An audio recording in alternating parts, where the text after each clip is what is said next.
Okay, I went ahead and helical up these two stud holes right here and Loctite the studs in. And we put some JB weld right here. There's a big hole right here in the head gaskets, or the rocker box gasket surface. So we're going to knock down that. Just use a coarse file here.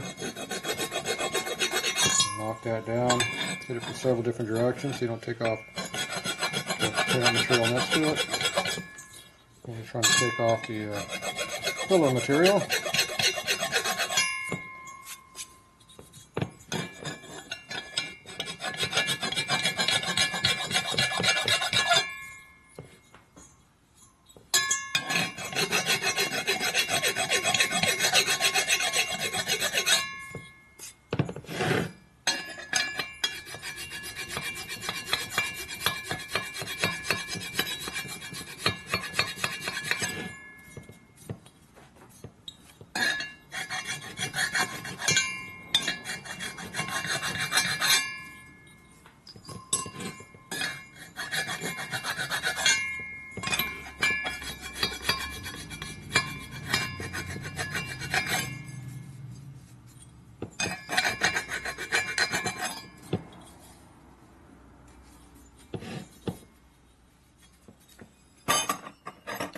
Try to get down pretty smooth, knock down to a finer file.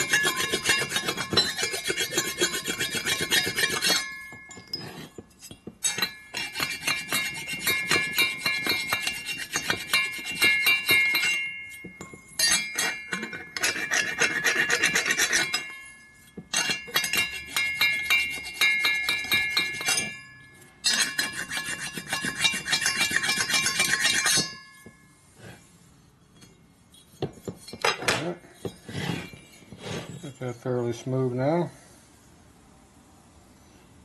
Take the scale and make sure it's not a high spot there.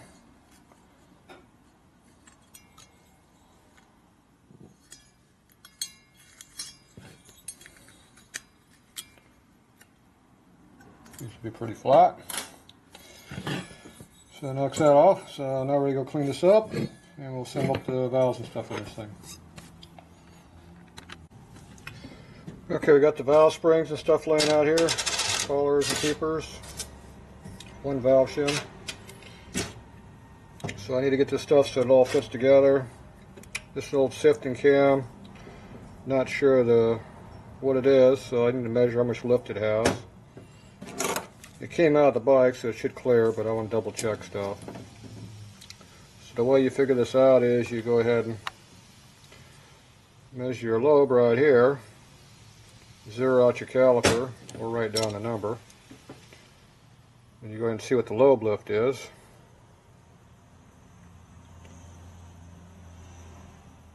So this one here is 295, 296,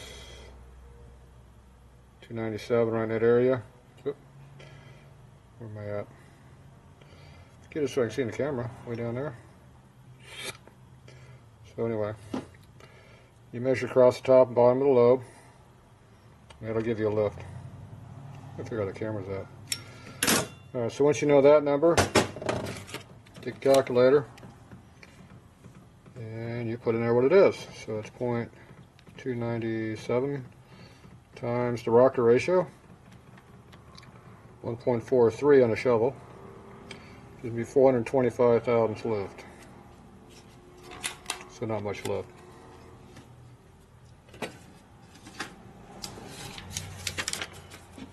Now if you actually have the old spec sheet for sifting, which I happen to have, I can go in here and look at the lobe. It says 105 on it. We look through here, we see 105 is right over here. And we can tell what it's supposed to be. 105 is supposed to be a 475 lift. Well, we ain't getting that number.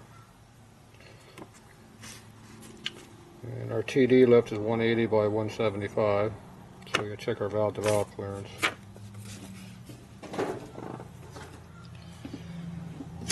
So the way you check your valve-to-valve clearance is you put your head right here, get your valve stems, You go over your measure, and you collapse it to 175, 180. Whoop, until it moved on me.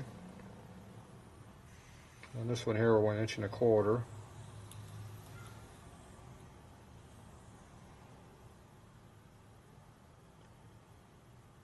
So I'll give it just under 200. You go over here and do the same thing. It's about 230. So 150 gets us close. You spin your head around and you look at your clearances in here. And a little bit of light. You can see how much valve clearance we got. We got a lot. So we don't have to worry about those hitting. So now I just worry about my coil bind height. So for that, you got to take it, put these in the vise, measure your hard coil bind, see what your number is. Where is my? Okay. So I gotta go measure that. These lower collars, I gotta make room for valve seals in here. Back in the old days, you put a taper in here and made room for the seal to sit in here.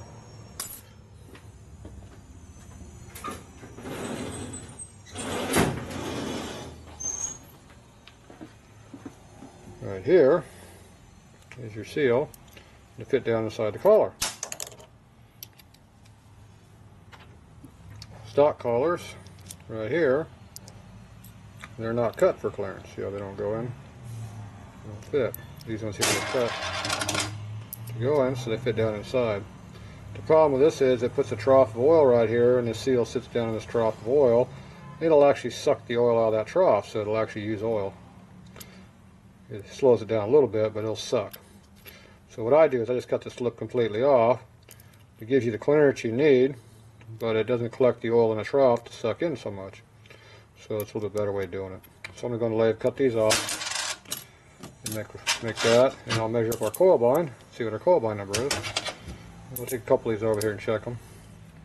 So I'll go do all that. So we'll have it over the lathe next here. Alright, I'll go ahead and cut the lower flange off this valve collar for a valve seal. Keep it hardened, and the carbide. Get through the height treat, they soften up a little bit, it's still pretty hard.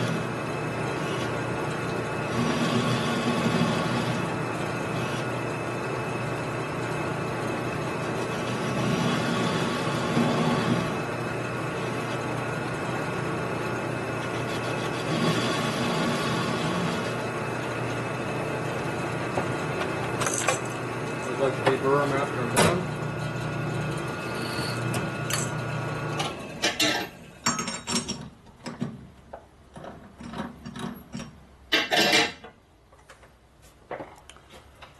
So this is your done piece. Let's close that back a little bit here.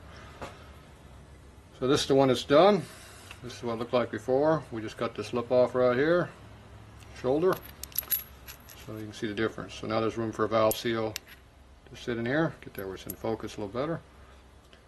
So that's all it is. There's still plenty of meat in here to support the valve spring, so it doesn't hurt anything.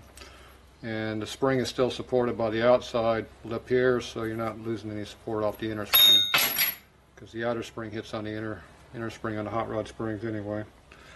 Stock springs we don't care about because we don't use them. So I'm going to do the other four, and we'll move on to the next thing. Okay, next thing we're doing is measure our coil bind. So we take our lower collar we just cut. We've got our upper collar here and our valve spring. We send them up as a package like that. And stick them in a vise. Standard Vinch vise here, and you go ahead and tighten it down until you're at full coil bind. So you take your caliper and you measure what you have for your coil bind. So this one here is about 890, which is right about where they come in. 880 to 890 is real common. Sometimes they're down to 850, 60, but right in that area.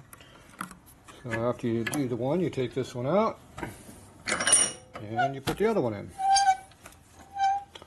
So I'll go ahead and measure these up, see what we got. Okay, we're going to check our coil bind right now, our installed height here. We already did the coil bind. So basically what I do is I take the head here, take our lower collar, check a little light duty checking spring, take our upper collar here,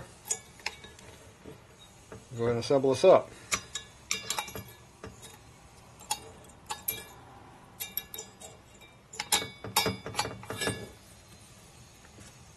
Now you can do this by holding it by hand, but if you have a checking spring it makes it a little easier. You can also use just like your inner spring on your valve spring set. Make sure it's all centered up. Do the other one here.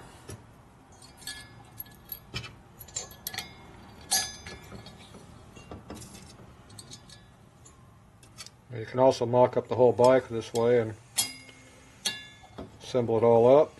Adjust your valves. Run the motor through the whole turn.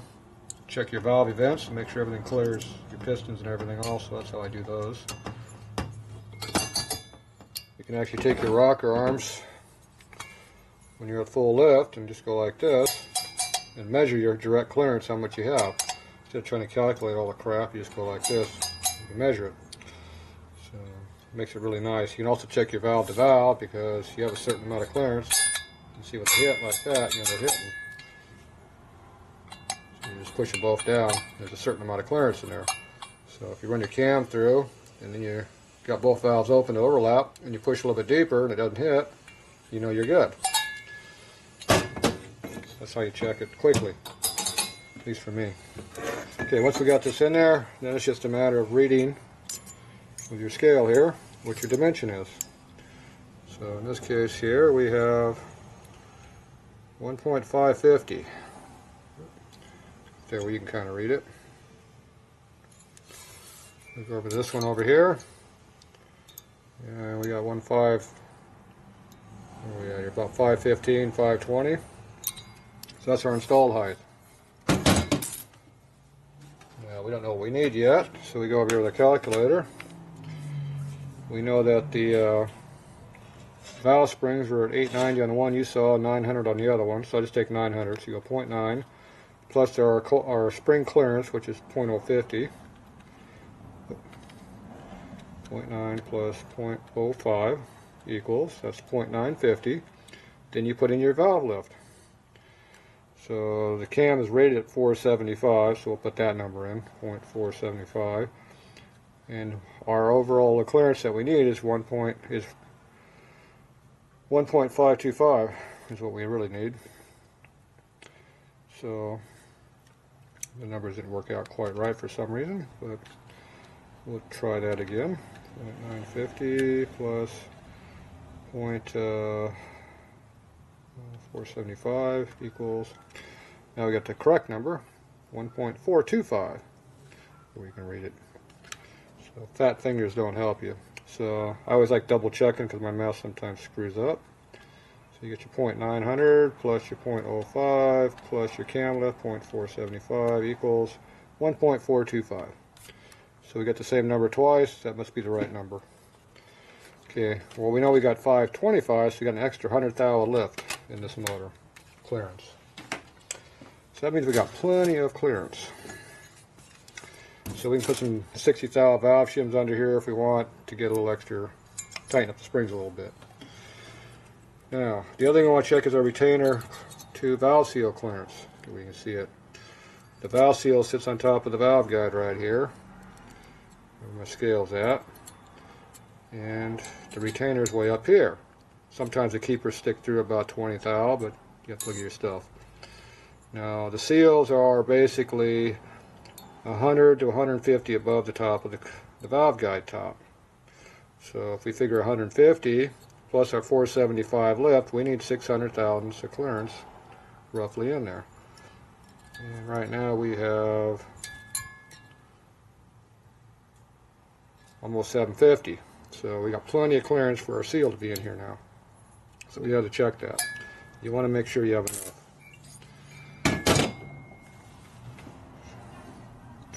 So So where's our calculator at?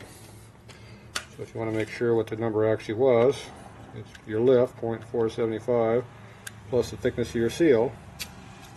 Now the seal is not the overall thickness of this, it's what the difference is between where it sits on top of the valve guide and this lip up here on top. So these used to be about 100 thou, but nowadays they're closer to 150. You're supposed to have an extra 20 or 30 in there for oil clearance too. I just put in 150, close enough. Like I said, we come up with 625. There it is. So, like I said, we're over 700, so we got plenty of room. If you're getting close, then you start looking at stuff a little more accurate. But right now, we just use raw numbers because when we got an extra 100 thou and everything, it's who cares? We got plenty of room. My race bike, I get down to 5 and 10 thou differences, and it matters then what you have. Alright, so I got all my numbers down, so now it's just a matter of assembling this all up.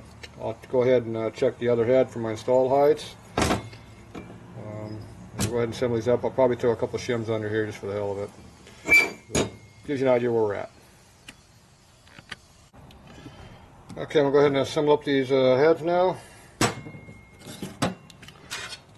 I decided not to put the shim in there because some of these springs are rusty a little bit. Like this one all through here. Rust is very bad. It makes springs break. It gives traces for cracks to start. So usually when you see rust, you throw the springs away and get new ones. This one's all rusted all through the inside up in here.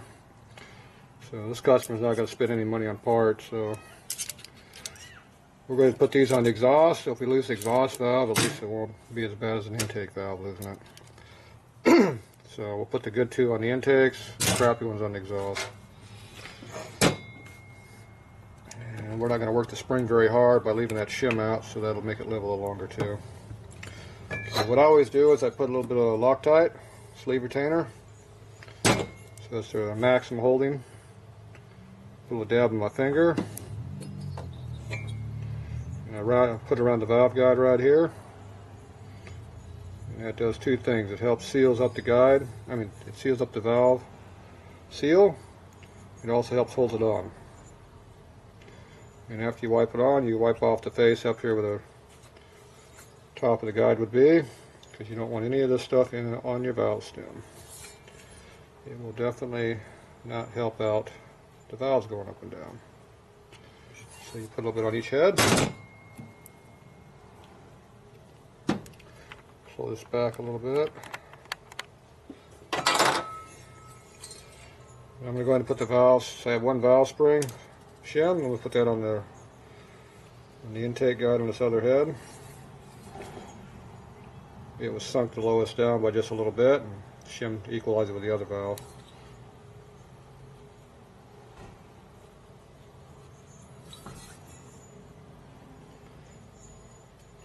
So one drop goes a long ways on this stuff, so you don't need to pour it on. Just a little bit's all you need. It leaves just a little bit of a film on there. That's all you need.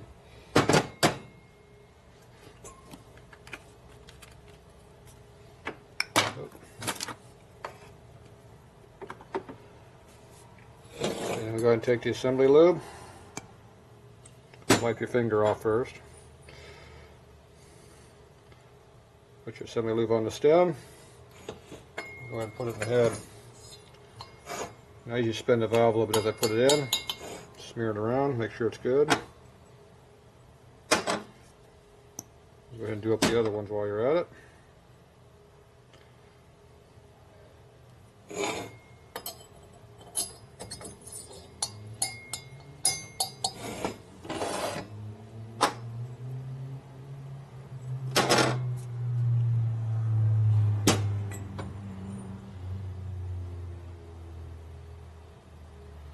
Now these are cheap old style stock replacement valves we're using.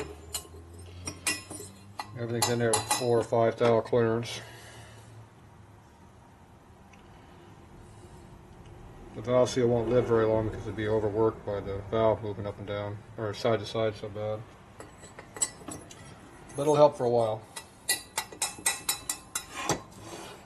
Might get 1,000 or 2 out of it before it starts not working very well.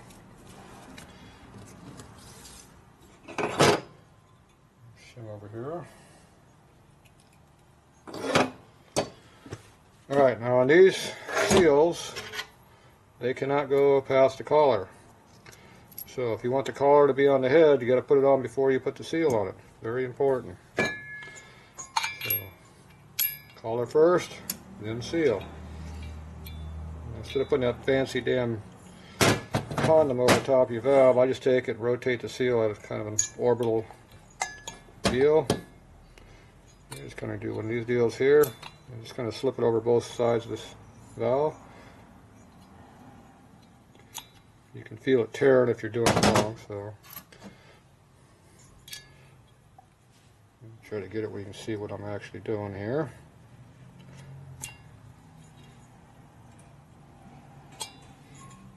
Oh, see, I screwed up. I didn't put the collar on it. So that's called one junk valve seal. That's what happens. You're spending more time looking at your stupid video instead of doing your job. Now when you knock it out, you got the little lip in here you got to get rid of.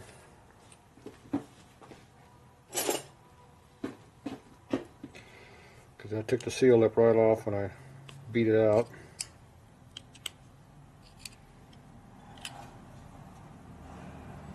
So you peel off your little seal lip.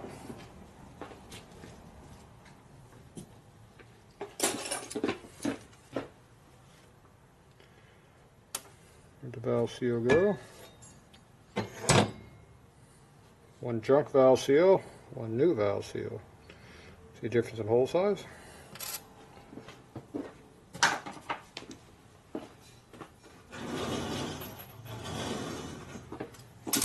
One more seal.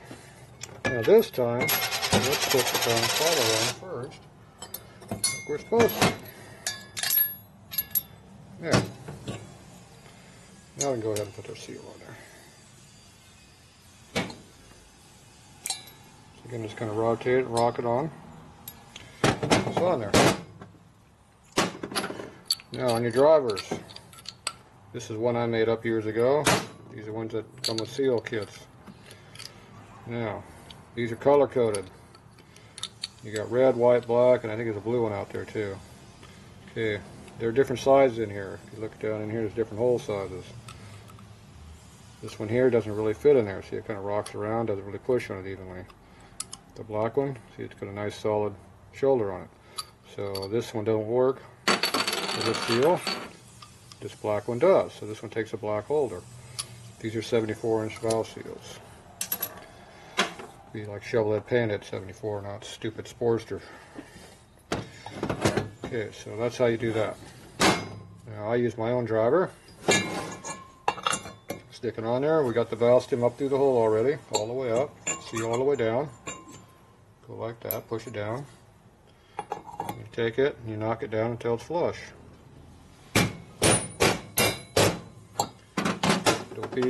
Don't hit it any more than you have to. Then you take it, take your thumb and finger, and rotate it like that. If it rotates, it's no good. This one's rotating. So we have another junk seal. These things have a limited amount of spring back for a squish. If they're not tight, they'll come off. See, that one went on there a lot tighter. This one does not rotate, so it's good. This one on the intake, junk. Now I can wait for the Loctite to set up and attempt to hold it, which isn't likely, or I'm going to put another one on it. Sometimes you go through 3 or 4 of these seals before you get one that stays on correctly. It depends on how the valve guide is made. If the valve guide is not made right, you might never get one that works. Then you have to use a different style seal, or not use a seal, or wait for the Loctite to set up. None of those options are really good because the seal we're trying to use is the one that's made for the bike.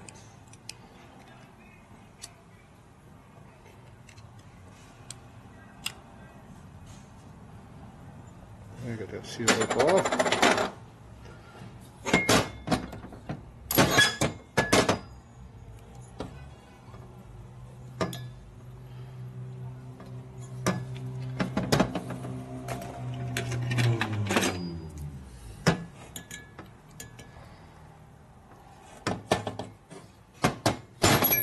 is tight at the top of the guide, loose at the bottom.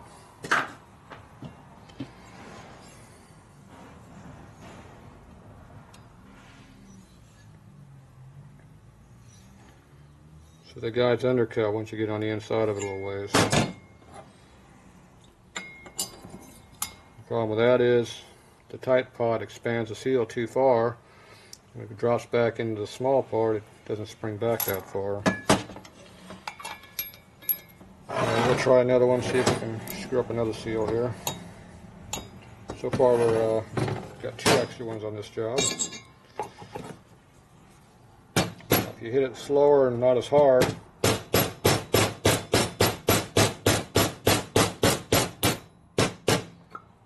might do the job. Nope.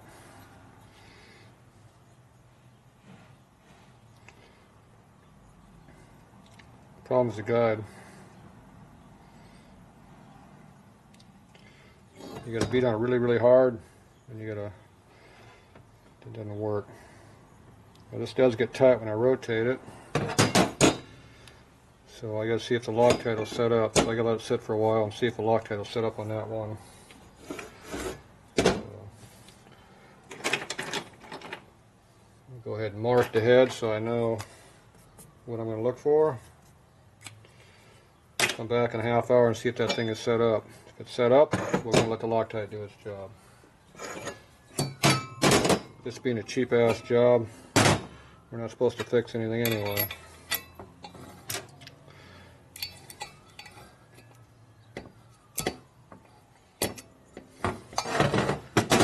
If you had better quality valve guides, it probably wouldn't be such a problem.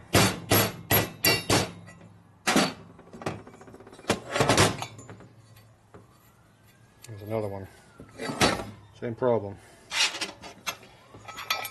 So this is going to be one of those jobs going to eat up a lot of valve seals.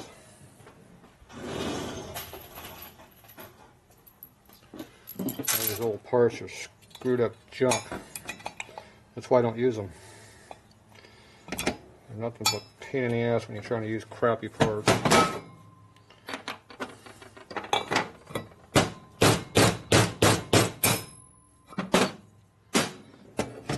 See, they pop on. That's the problem. Another junk one. This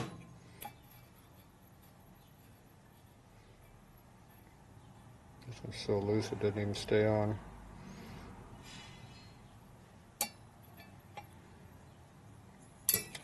Pain in the ass. Alright, I'm going to look this over and see what I can do to fix it. Obviously, these are going to be a pain in the ass job. Alright, back out these stupid ass heads. Okay, what I've come up with is I'm using an automotive style seal here. So it's a lot taller than the Harley seal, so you lose a lot of clearances. So I have very limited clearance here on my collar up in here for clearance. So I had to take the collars and cut off 35 thou off of here to gain some more clearance to get it to my minimum number I needed. So all said and done, it works. These have a plastic, rubber, and silicone, whatever hell style inner liner, so they're very flexible, compatible to uneven guides. That's what these are.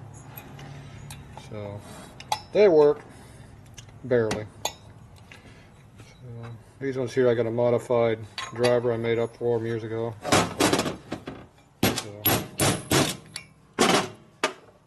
Basically, it allows me to put the bike together after about an hour of screwing around.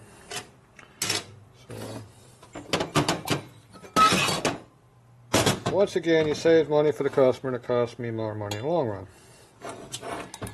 Typical.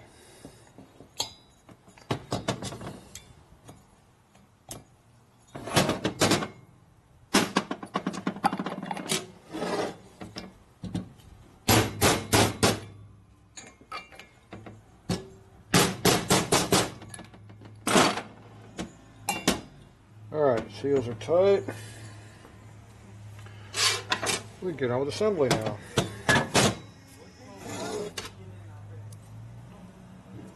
Okay, that's rusty.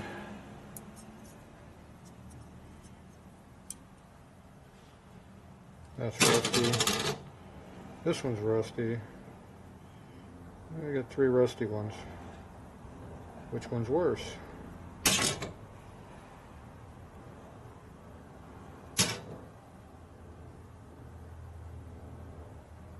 Yeah, they're about equal. Alright. We like rust.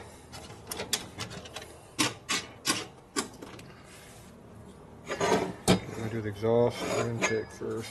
We're going to do an intake first.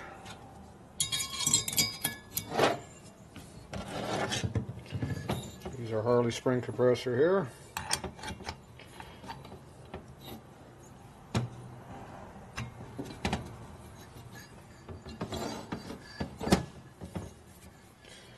These like to catch in the keepers up in here, so you got to kind of move them around a little bit to get them in. You'll hear it pop here. Well, maybe not. Too much tension on it. There it goes. Now you can tighten up the rest of the way.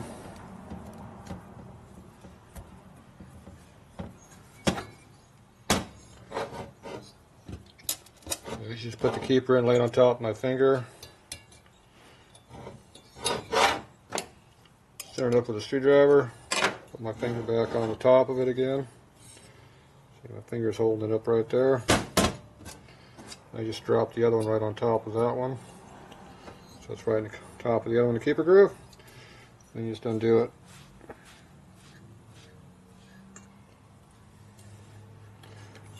Goes right in.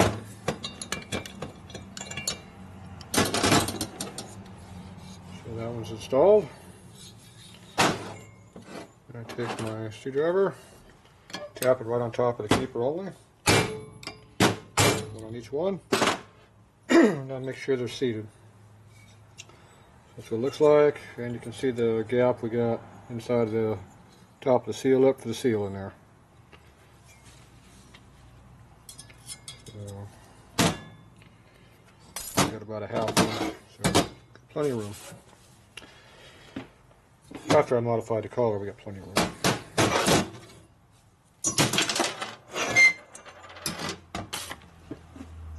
Yeah. Getting away from there.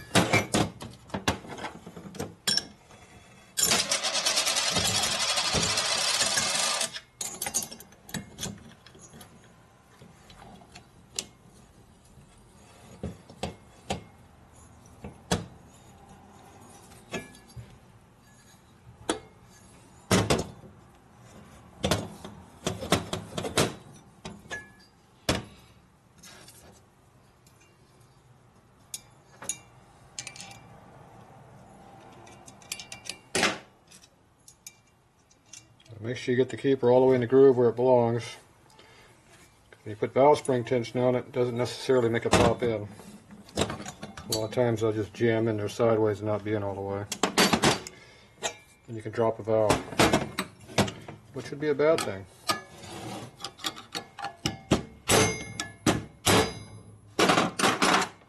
Alright, so that head now has both valves installed. Where's the camera at? There it is down there. So, look like, there's the inside of the chamber. So now we're ready to put the rocker box on it once I put them all back together. I'll just move on to the other one.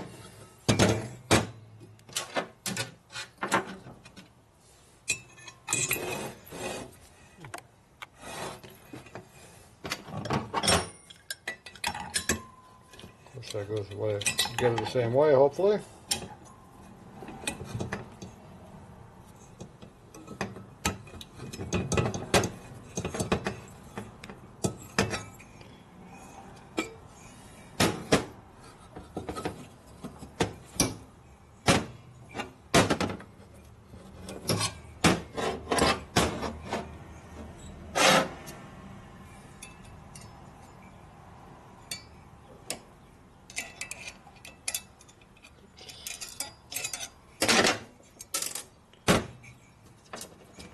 falls out of where you want it, just drop it out of there. Spend all day trying to get it to go back where you want it to be. Either goes in or it doesn't.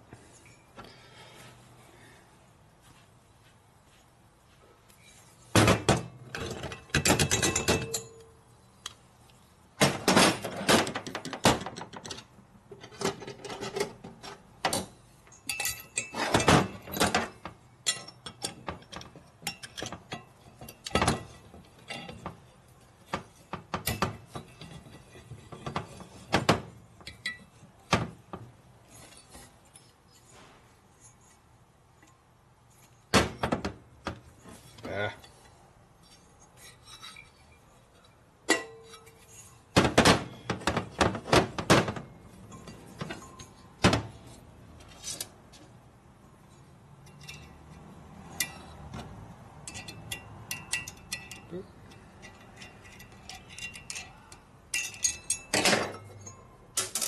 Start over.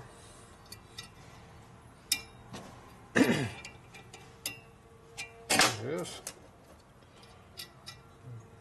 That one's being a pain.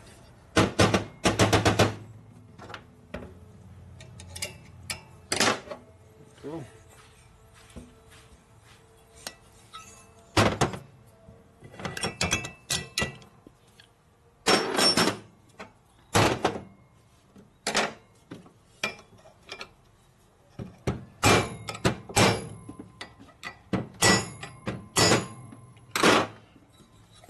Okay, so there's the other one all done. So it all looks nice. So, good. So now I'm going to get the rocker boxes laid all out here and get them all trued up and ready to go together.